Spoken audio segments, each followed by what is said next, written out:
हम लोग श्रीमद् भागवतम के तीसरे स्कंद के 17वें अध्याय के 21वें श्लोक से आगे पढ़ेंगे। 20वें में आपने पढ़ा था कि हिरण्याक्षो अनुजस्तस्य प्रियः प्रीति कृदन्वहम गदापाणिर्दिवम यातो युयुत्सुर्मृगयन् रणम।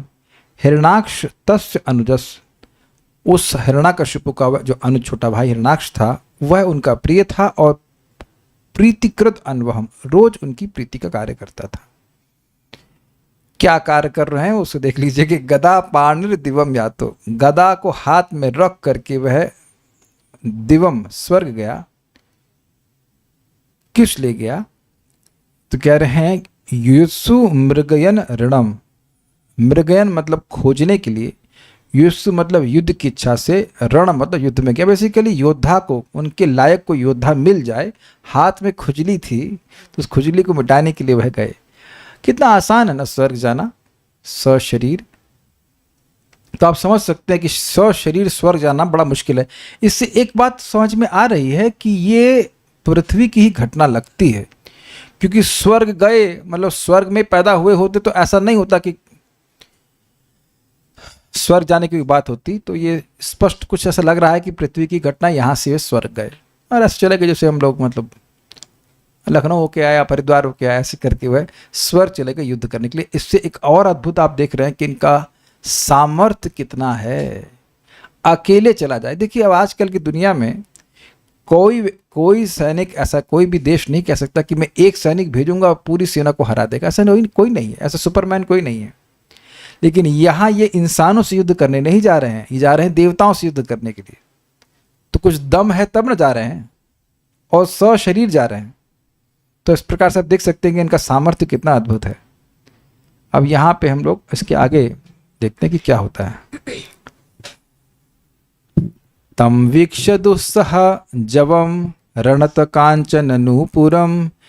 हाँ बोलिए। तं वीक्ष्य दुःसह जवं रणतकाञ्चननूपुरं वैजन्त्यास्रजा जुष्टम अंसन्यस्त महागदम।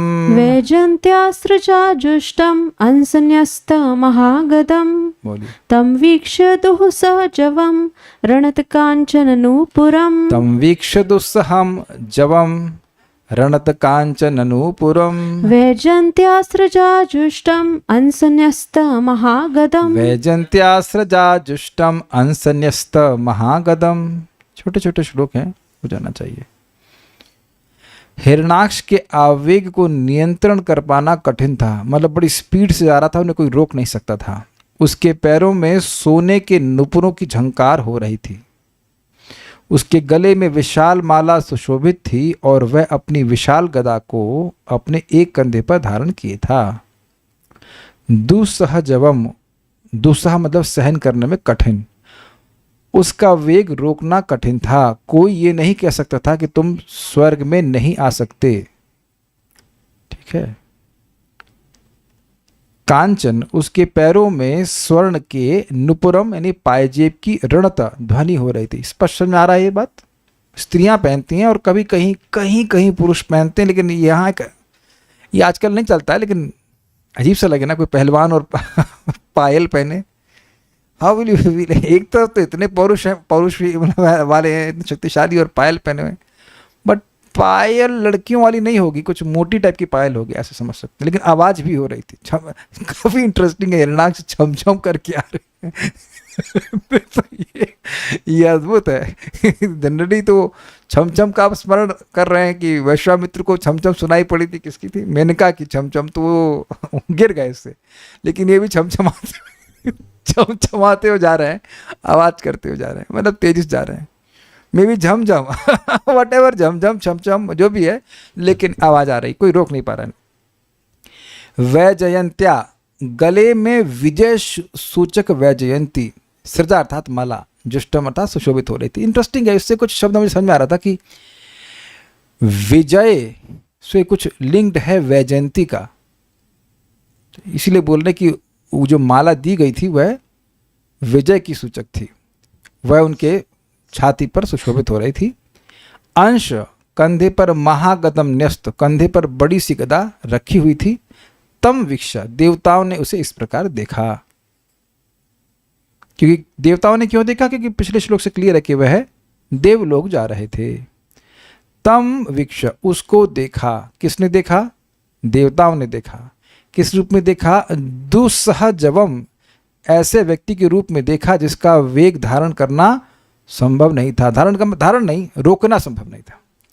रणत कांचन नूपुरम, उसके पाँव में नुपुर जो सोने के थे वह आवाज कर रहे थे। वैजंत्या सृजाजुष्टम, वैजंती की माला, सृजा मतलब माला, उससे वह सुशोभित था। अंश न्यस्त महागदम, और कंधे, अंश अर्थात कंधे के ऊपर उसने महान गदा को रखा हुआ था। बस गदा के द्वारा ही वह आश्वस्त था कि सारे देवताओं को हरा लेगा, ऐसा उसका सामर्थ्य था। टीका नहीं है, मेरे पीछे बोलिए।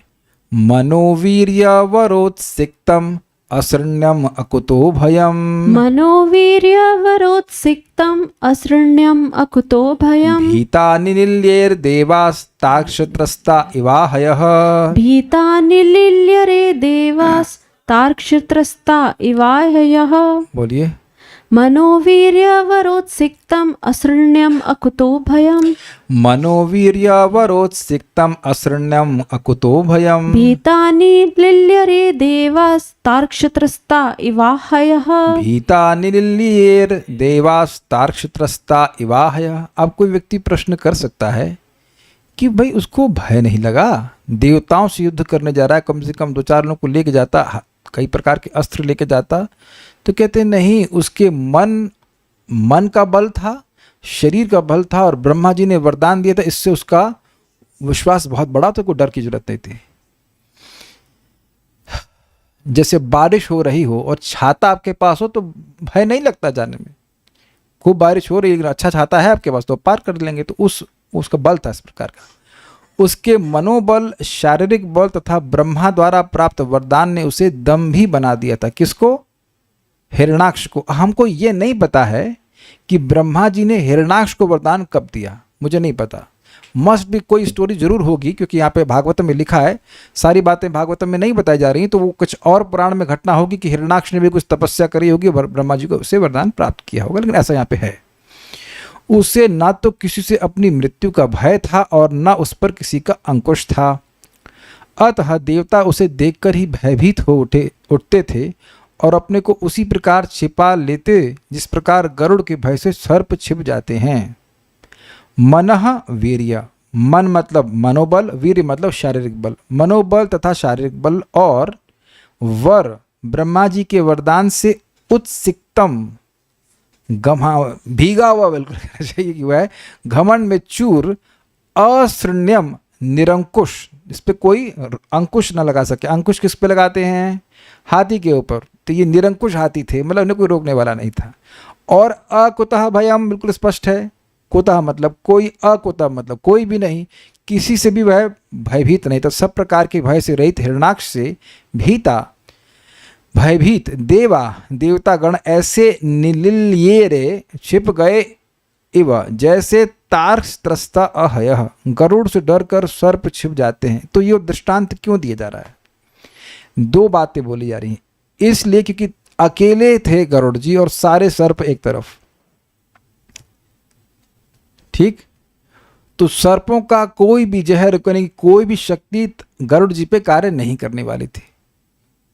अकेले गरुड़ जी सारे सर्पों को खा सकते थे, इसलिए सारे के सारे भाग गए। समझ में आए बात? तो अकेले गरुड़ जी सभी पर भारी, सारे सर्पों पे भारी थे और इस कारण से सर्प भाग गए। उसी तरह से अकेला हिरण्याक्ष सारे देवताओं पे भारी था, इस कारण से सारे देवता वहां से भाग गए। मतलब युद्ध भी नहीं किए, ये कह रहे हैं। ऐसा नहीं कि युद्ध करके भाग गए, युद्ध ही नहीं किए। ऐसा एक बार और भी हुआ था कि जब बलि महाराज अपने गुरु जी की सेवा की तो उनको बहुत शक्ति प्राप्त थी। तो जब वो स्वर्ग पे चढ़ाई की तो स्वर्ग के राजा वो युद्ध ही नहीं किए, वो सरेंडर बोल दिए। मैं सरेंडर भी नहीं बोले, भाग गए वहां से बस। ये है स्थिति। मनोवीर्य वरोत्सिक्तम, मन का बल, शरीर का बल और ब्रह्मा जी के वर के द्वारा उसका घमंड से चूर था। असृण्यम, वह निरंकुश था, क्योंकि अकुतो भयम, उसको किसी से कोई भय नहीं था। भाई अंकुश व्यक्ति तब अनुभव करता है, अंकुश का मतलब समझ रहे हैं ना आप, एक प्रकार का रोक, जब उसे किसी से भय हो। लेकिन जब कोई भय ही नहीं है तो फिर असृण्यम, निरंकुश। इस कारण से देवास भीता निलयेर, सारे देवता उससे भयभीत होकर भाग गए। कैसे भागे? तार्श त्रस्ता इवा अहि का मतलब होता है सर्प, तो वही अहया मतलब जैसे सर्प गरुड़ जी से त्रस्त होकर के भाग जाते हैं। इसका मतलब यह भी है कि सर्प कुछ कर नहीं सकते हैं गरुड़ जी का, तो यहाँ पे इस तरह से बताया गया है कि देवता कुछ कर नहीं सकते थे और भागे वहां से। तात्पर्य पढ़िए। जैसा कि यहाँ पर वर्णन हुआ है, सामान्य रूप से असुर अत्यंत बलिष्ठ होते हैं, अतः उनकी मानसिक दशा भी ठीक रहती है और उनका शौर्य असाधारण होता है। अतः समझ पा रहे हैं क्यों? देखिए, जब शरीर ठीक रहता है तो क्योंकि मन का लिंक शरीर से है, इसलिए मन ठीक रहता है। ये सबका अनुभव हो कि शरीर बीमार हो जाता है तो मन भी डिप्रेस सा हो जाता है, तो ये बात यहाँ पे बोल रहे हैं। हिरण्याक्ष तथा हिरण्यकशिपु इस ब्रह्मांड के भीतर किसी के द्वारा न मारे जा सकने का वर प्राप्त करके प्रायः अमर बन गए थे और पूर्णतया निर्भय हो चले थे। अब देखिए आगे, तो अब वह वहां पहुंचता है और किसी देवता को नहीं देखता है। वो यह देखता है कि कोई देवता नहीं दिख रहा है, ये उसने देखा और उसने खूब भीषण गर्जना करी। क्यों गर्जना करेगा? स्वाभाविक सी बात है, दंभी गर्वीला तो पहले ही था। जब उसने देखा कि सारे देवता मुझे देख के ही भाग गए तो उसका गर्व बढ़ नहीं जाएगा। और गर्जना का क्या मतलब होता है? गर्जना से सूचित हो गया कि मैं आ गया, अगर अभी भी कोई आए तो आओ युद्ध करने के लिए। कुछ ग्रहण कर रहे हैं इस बात को? जैसे भारत की पुलिस या कहीं की पुलिस सायरन क्यों बजाती है? ये सूचित करने के लिए कि हम आ गए हैं, अब तुम लोग भाग जाओ यहाँ से। कभी कभी लोग मजाक बनाते हैं पुलिस का कि ये सायरन क्यों बजाती है, इसे तो बिना सायरन बजाए आना चाहिए ताकि चोर भागे नहीं, उसे पकड़ लें। तो लोग विनोद करते हैं कि शायद इसलिए कि ताकि चोर भाग जाए तो इनको झगड़ा ना करना पड़े। I have no idea, but I don't know idea why they have to make a siren. तो यहाँ पे वह चुनौती ही दे रहा है एग्जैक्टली कि खूब गर्जना कर रहा है, आओ देखो किसी की दम हो तो। कभी आप लोग का अनुभव हुआ कि कोई खल व्यक्ति आपके घर के बाहर आकर चुनौती दे रहा हो, हाँ निकल बाहर देखता हूँ क्या करके? I have seen such people. तो ये दिखाते हैं कि उन्हें, वो बेसिकली दिखा रहे हैं कि उन्हें किसी चीज़ का डर नहीं है। ऐसा हो जाता है। तो यहाँ पे ये दिखा रहे हैं, स वै तिरोहितान् दृष्ट्वा महसा स्वेन दैत्यराट्। स वै तिरोहितान् दृष्ट्वा महसा स्वेन दैत्यराट्। सेन्द्रान् देवगणान् क्षीबान् अपश्यन् व्यनदद् भृशम्। सेन्द्रान् देवगणान् क्षीबान् अपश्यन् व्यनदत् भृशम्। स वै तिरोहितान् दृष्ट्वा महसा स्वेन दैत्यराट्। स वै तिरोहितान् दृष्ट्वा महसा स्वेन दैत्यराट्। सेन्द्रान् देवगणान् क्षीबान् अपश्यन् व्यनदद् भृशम्। सेन्द्रान् देवगणान् क्षीबान् अपश्यन् व्यनदत् भृशम्। स वै तिरोहितान् दृष्ट्वा सह महसा स्वेन दैत्यराट्। स वै तिरोहितान् दृष्ट्वा महसा स्वेन दैत्यराट्। सेन्द्रान् देवगणान् क्षीबान् अपश्यन् व्यनदत् भृशम्। सेन्द्रान् देवगणान् क्षीबान् अपश्यन् व्यनदद् भृशम्। पहले अपनी शक्ति के मद से चूर रहने वाले इंद्र तथा अन्य देवताओं को अपने समक्ष ना पाकर तथा यह देखकर कि उसकी शक्ति के सम्मुख वे सभी छिप गए हैं, उस दैत्यराज ने गंभीर गर्जना की। सह दैत्यराट, वह दैत्यों का प्रधान हिरण्याक्ष, स प्लस इंद्रान अर्थात इंद्र सहित देवगणान, देवता गुणों को क्षीबान, क्षीबान मतलब मदांध। तो उसमें एक्सप्लेन किया गया जो पहले अपने तेज से मदांध रहते थे, कि किसका विशेषण है? देवताओं का। पहले का मतलब जब तक ये दोनों पैदा नहीं हुए थे, हिरण्याक्ष और हिरण्यकशिपु, वो स्वेन महसा अपने तेज से, किसके तेज से? हिरण्याक्ष के तेज से, वही निसंदेह रूप से तिरोहितान पलायन किए हुए थे, ये भाग छुप गए थे, गायब हो गए थे। दृष्टवा देखकर, उन्हें अपश्य नहीं देखकर, ये समझ रहे हैं? वृषम व्य नदद, भयंकर गर्जना करने लगा। यह देखकर कि वह गायब हो गए हैं और उन्हें नहीं देखकर भयंकर गर्जना करने लगा। लैंग्वेज समझ में हमको बड़ा अच्छा था। दृष्टवा अपश्य,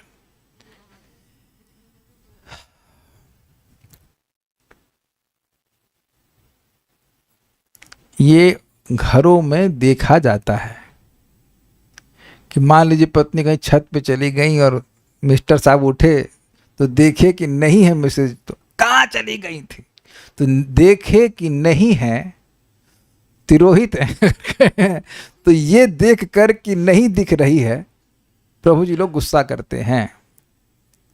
कहाँ गई थी, पानी नहीं पूछ रही हो।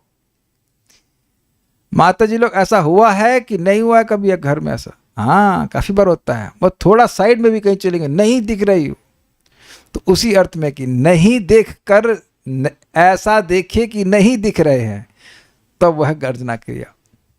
तो ये आप समझ सकते हैं कि वह इसमें गर्व का भाव भी, और देखो मेरा कितना बल है कि देवता मुझसे युद्ध किए बिना भाग गए। यह एक और भी आशय आ रहा है कि गर्जना कर रहा है कि अभी भी समय है, मैं खड़ा हूं, आओ, युद्ध करने की क्षमता हो तो आओ। बड़ी इंटरेस्टिंग बात है ये। स वै तिरोहितान दृष्टवा, स वै मतलब उसने, उस हिरणाक्ष ने उन सभी को तिरोहित देखकर महत्सा स्वेन दैत्यराट, अपने तेज के द्वारा उस दैत्यों के लीडर हिरणाक्ष ने उन सभी को तिरोहित देखकर, किनको?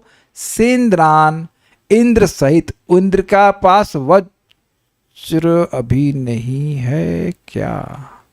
मुझे नहीं पता, मुझे नहीं पता कि अभी वज्र है कि नहीं, क्योंकि वज्र का उपयोग, वज्र की सृष्टि हुई थी चित्रकेतु को मारने के लिए।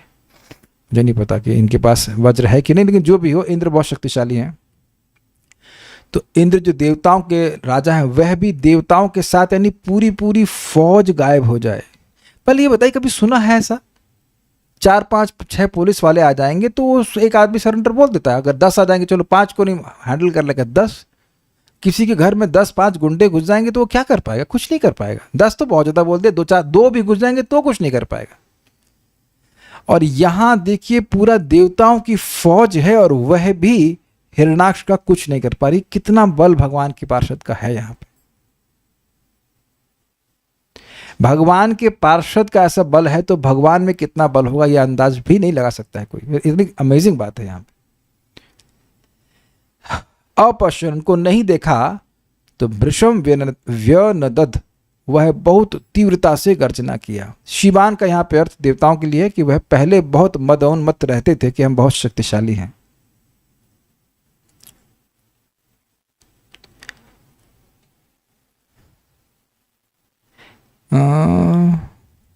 तो अब उधर तो वह अनडिफीटेड चैंपियन हो गया, वहां से फाइट में बाउट बोलते क्या, बाउट BOUT बाउट बोलते ना फाइट, वहां तो कोई युद्ध करने आए नहीं, तो इसलिए वो जीत गया। अब वह समुद्र में कूदेंगे।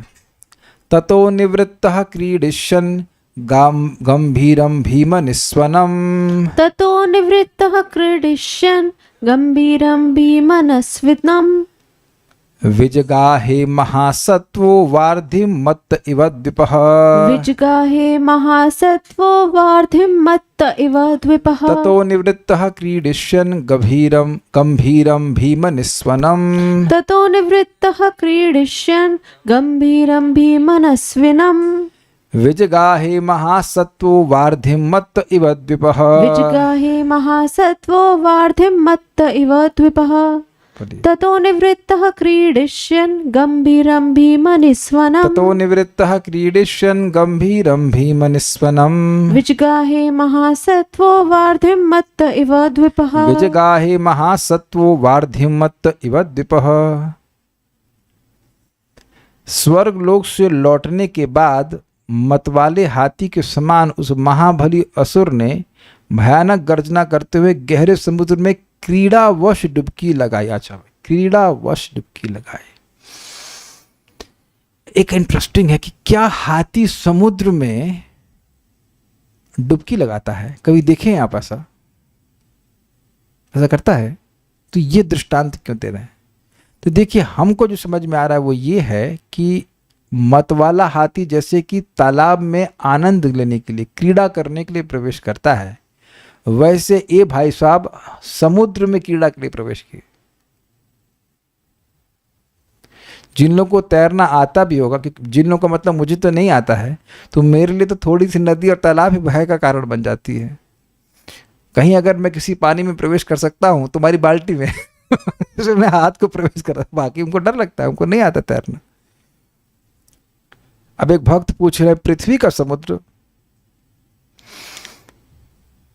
पता नहीं पृथ्वी की बात समझ में आ रही, क्योंकि वरुण देवता से जाके झगड़ा करेंगे ना तो इधर ही नीचे जाएंगे।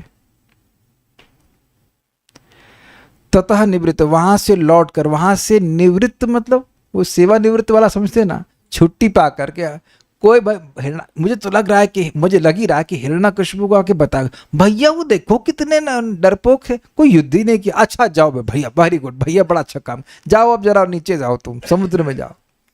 ऐसे ये लिखा नहीं गया, ये मेरी स्पेकुलेशन ही है, लेकिन मुझे ऐसा लग रहा है कि जरूर भैया को बताए होंगे, फिर नया आइडिया दिए होंगे, जाओ नीचे जाओ, चेक करो कोई नीचे हो युद्ध करने वाला तुमसे।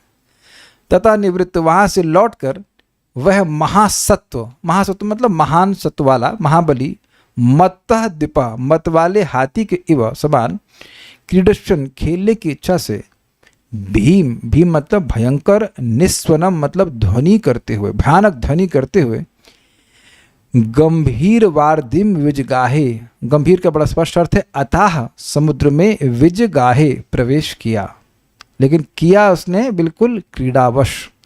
ततो निवृत्त क्रीडेशन, वहां से निवृत्त होकर क्रीड़ा करते हुए, गंभीर यानी कि अतः समुद्र में, भीम निस्वनम भयंकर गर्जना करते हुए, विजगाहे वह प्रवेश किया। कौन? महासत्व महाबलशाली हिरणाक्ष।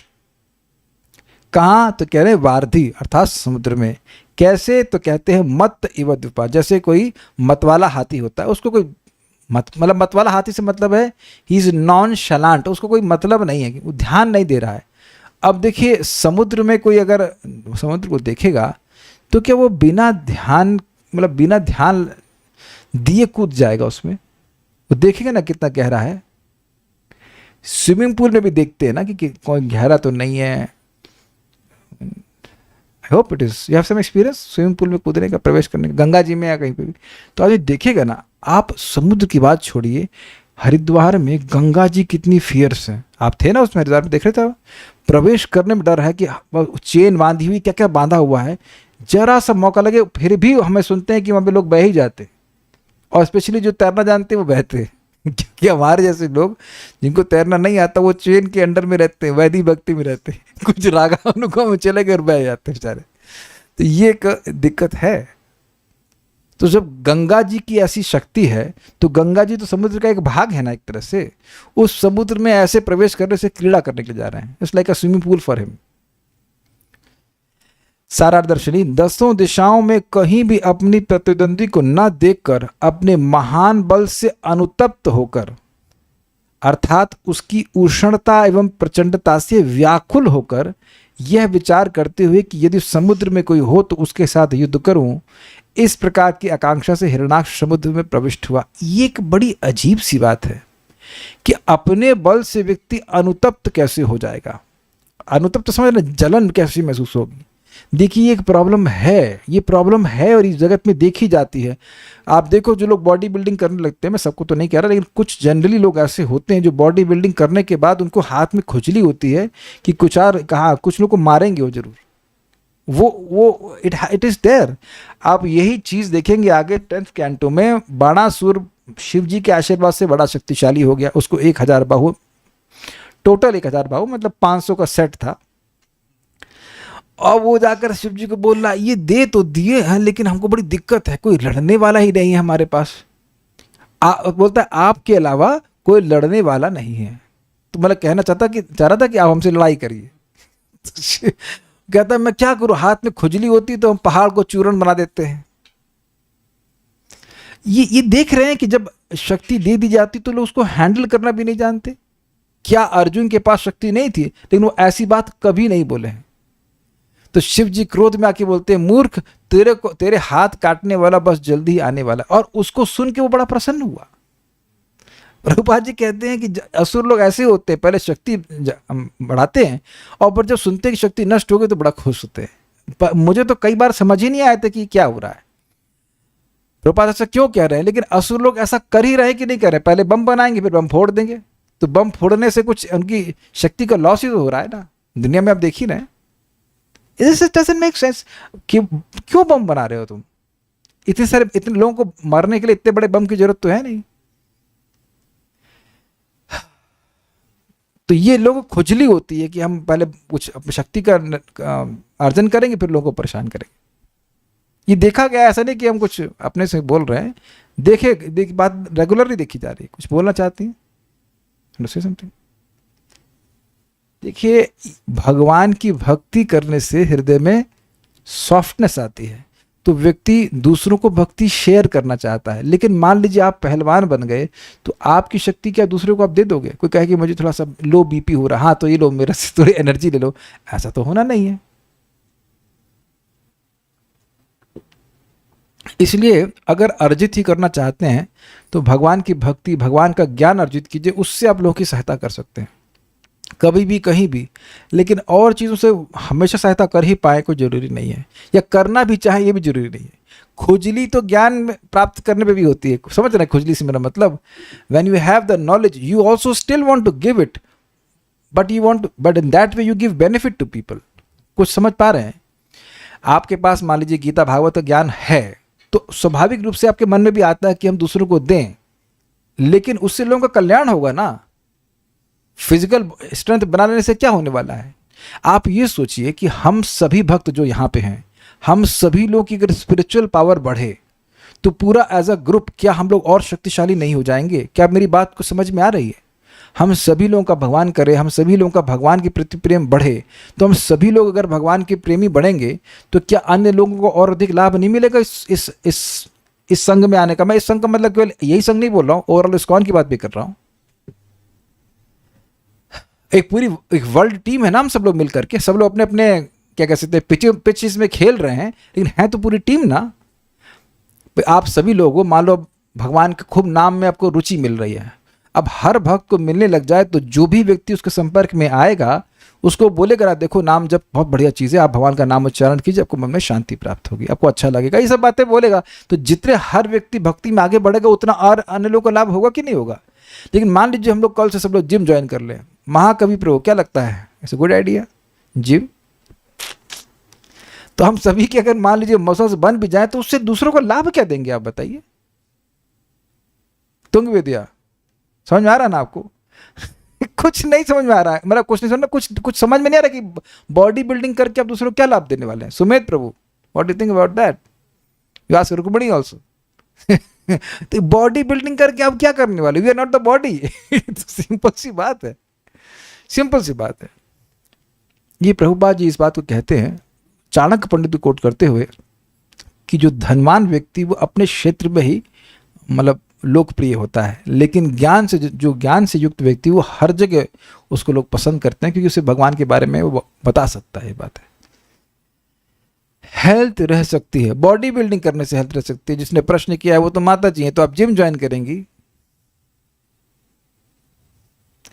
यहां एक असुर के बारे में बात हो रहा है ना, उसको समझने का प्रयास कीजिए।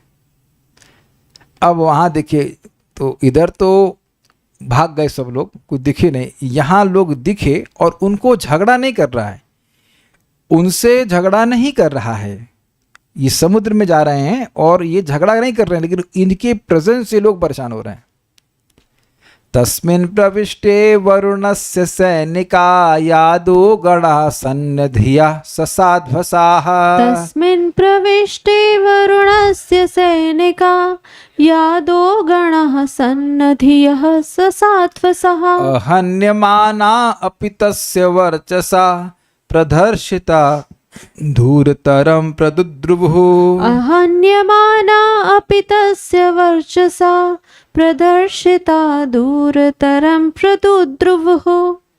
तस्मिन् प्रविष्टे वरुणस्य सैनिका यादो गणः सन्नधियः ससात्वसः तस्मिन् प्रविष्टे वरुणस्य सैनिका यादो गणाः सन्नधियः ससाध्वसाः अहन्यमाना अपि तस्य वर्चसा प्रदर्शिता दूरतरं प्रदुद्रुवुः अहन्यमानापि तस्य वर्चसा प्रदर्शिता दूरतरं प्रदुद्रुवुः।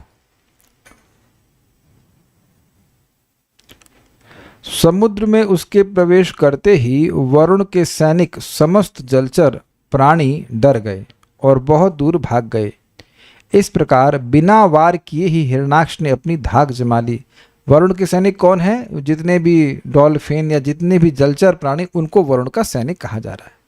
वरुण जल के देवता हैं, इसलिए बोल रहे हैं। तस्मिन् प्रविष्टे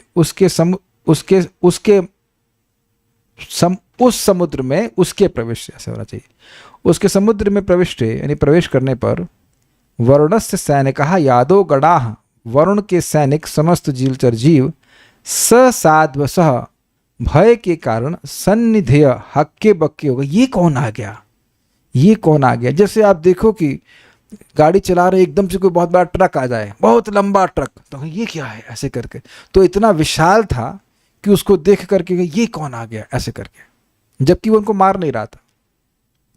देखिए एटलीस्ट यहां पर हिरणाक्ष की सबको मारने की इच्छा नहीं है, वह एक प्रतिद्वंदी ढूंढ रहा है। वह लोगों को अभी एटलीस्ट यहां पे जबरदस्ती नहीं मार रहा है, वह प्रतिद्वंदी ढूंढ रहा है, उसको युद्ध के लिए खुजली हो रही है। तो वह हक्के बक्के अहन्य माना अपि, नहीं मारे जाने पर भी, मतलब ये लोग नहीं मारे जा रहे थे फिर भी भयभीत होकर के हक्के बक्के हो रहे थे। तस्य वर्चसा, उसके तेज से, प्रदर्शिता, घबरा कर, दूरतरम प्रद्रुद्रुवुः, बहुत दूर भाग गए। समझ में आ रहा है बात? ये भाई साहब कूदे पानी में और इनके तेज को देखकर सब लोग डर गए। यद्यपि वह उनको मार नहीं रहा था फिर भी दूर दूर भागने लग गए। तस्मिन् प्रविष्टे, उस समुद्र में प्रवेश करने पर, हिरणाक्ष के उस समुद्र में प्रवेश करने पर वरुणस्य सैनिका, वरुण के सैनिक जो यादव गण अर्थात जो जलचर जीव थे, सन्निधेय ससाध्वसा, भय के कारण वह हक्के बक्के हो गए। देवर स्टंड, इंग्लिश में कहते हैं स्टंड, स्टंड समझते हैं।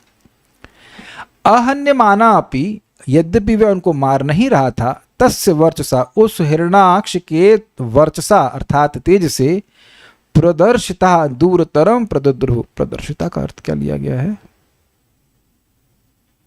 घबराकर, वह घबराकर बहुत दूर भागने लगे, दूर से दूर भागने लगे। तात्पर्य, कभी कभी भौतिकतावादी असुर अत्यधिक बलशाली प्रतीत होते हैं और सारे संसार में अपना प्रभुत्व स्थापित करते दिखाई पड़ते हैं। यहाँ पर हिरणाक्ष ने अपनी आसुरी शक्ति से पूरे ब्रह्मांड में अपनी धाक जमा ली थी और देवतागण उसकी असाधारण शक्ति से भयभीत हो उठे थे। हिरण्यकशिपु तथा हिरणाक्ष से न केवल अंतरिक्ष में देवता भयभीत जान पड़े, वरन समुद्र के जलजीव भी भयभीत थे। अब वहाँ ये बहुत देर तैरते रहे लेकिन कुछ मिला नहीं। फिर धीरे धीरे करके वह विभावरी पहुँचे, जो कि वरुण की पुरी है। सवर्ष पूगानुदधौ महाबलस चरण महोर्मीश्वसनेरितान्मुहुः। सवर्ष पूगानुदधौ महाबलश चरण महोर्मीश्वसनेरितान्मुहुः। मौर्व्याभिजग्ने गदया विभावरीम् आसे दिवांस्तात पुरीं प्रचेतसः। मौर्व्याभिजग्ने गदया विभावरीम् आसे दिवांस्तात पुरीं प्रचेतसः। सवर्ष पूगानुदधौ महाबलश चरण महोर्मीश्वसनेरितान्मुहुः। सवर्ष पूगानुदधौ महाबलश्चरण महोर्मीश्वसनेरितान्मुहुः। मौर्व्याभिजग्ने गदया विभावरीम् आसे दिवांस्तात पुरीं प्रचेतसः। मौर्व्याभिजग्ने गदया विभावरीम् आसे दिवांस्तात पुरीं प्रचेतसः। हे विदुर, वह महाबली हिरणाक्ष अनेक अनेक वर्षों तक समुद्र में घूमता हुआ वायु से दोलायमान उत्ताल तरंगों पर अपने लोहे की गदा से बारंबार प्रहार करता हुआ वरुण की राजधानी विभावरी में जा पहुंचा।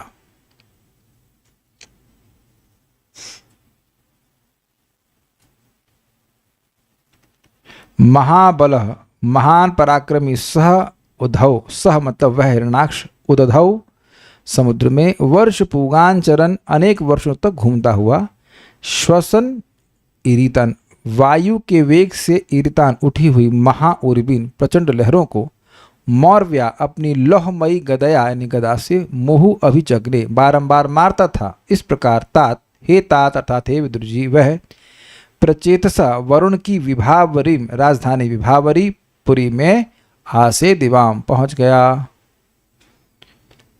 स वह हिरणाक्ष वर्ष पूगान अनेक अनेक वर्षों तक उद्धव समुद्र में महाबलशाली वह असुर चरण वह घूमता रहा। महोर्मी महान उर्मय महान जो लहरें थीं उश्वसने रितान महु जो कि वायु के प्रभाव से दुलायमान थी। बेसिकली जो बड़ी बड़ी लहरें हैं वो वायु की वजह से आती हैं। मोह बारंबार मौर्व्याभिजग्ने गदया वह अपनी लोह की बनी हुई गदा से उन पे प्रहार कर रहा था। ये कोई कठिन नहीं है। आप लोग ने जल के ऊपर कभी खेले हो, तालाब में गए हों या गंगा जी में भी कभी बच्चे लोग जाते हैं तो पानी के ऊपर अपने हाथ से वो थप थप करते हैं, देखा है आपने? तो ये बच्चा नहीं है, ये बच्चा नहीं रह गया है ऐसे कहना चाहिए, ये महान असुर है।